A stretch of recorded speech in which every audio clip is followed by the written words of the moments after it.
Hey, I do something on the show. I want to play a game. Yep. Okay. So this game, as always, presented by Ag America, and I'm just going to ask you a few random questions, and you just whatever you can think of immediately, you just say. All right. Oh boy.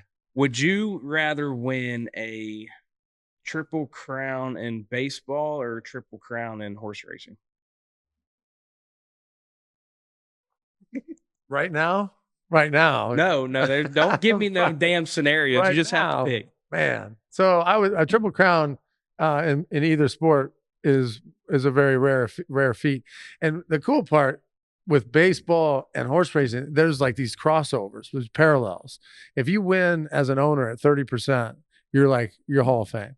If you hit 300 in baseball, you're pretty close to Hall of Fame. So triple crown in baseball doesn't happen ever. Triple crown in horse racing doesn't happen ever. So to say which one would be better, hey, I mean, I think the baseball one would probably be more meaningful to me, just coming from a baseball family. I'm a third generation big leaguer, but the Triple Crown horse racing would be insane.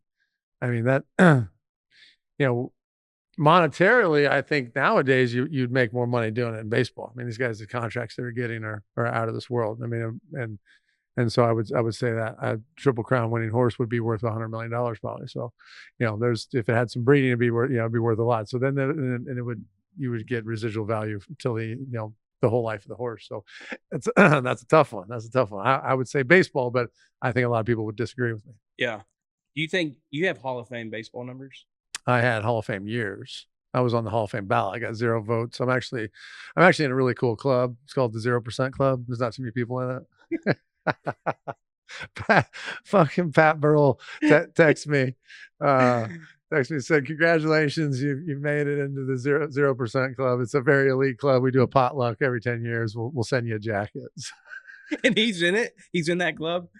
I love that. That's awesome. I didn't even know it was a thing. So I made that, but it was cool, to be on the ballot. For me, I mean, I was almost out of baseball. I had some bad wrist injuries. Almost didn't make it.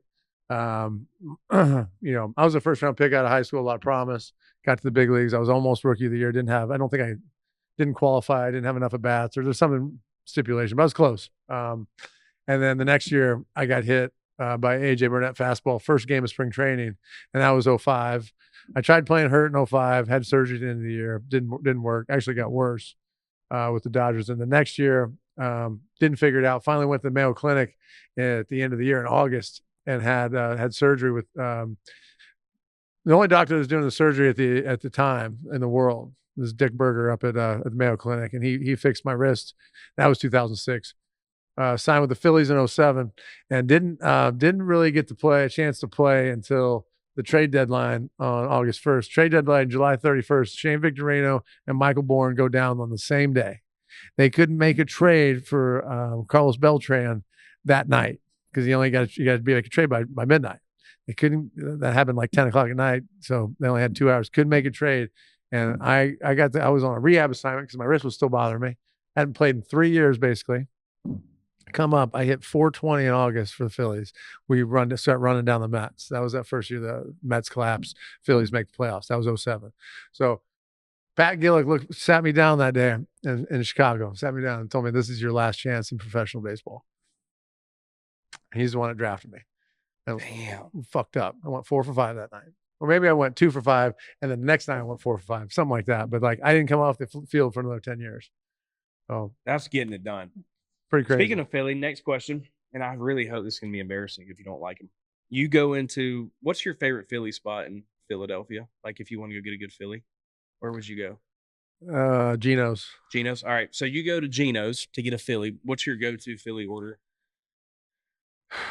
It's been a while since I've actually ordered a cheesesteak, but because some of them they go in, they want the marinara sauce on a cheesesteak. Yeah, with the cheese whiz and all that. I'm stuff. A cheese whiz. You're a cheese whiz guy. Yeah, I want to know your go-to. I'm pretty much plain Jane. I just want the meat and the onions and the mushrooms. That's it. No cheese.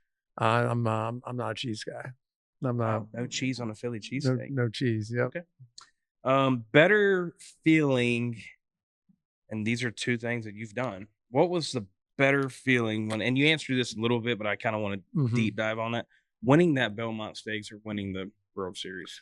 Yeah, like I said, winning the World Series is one.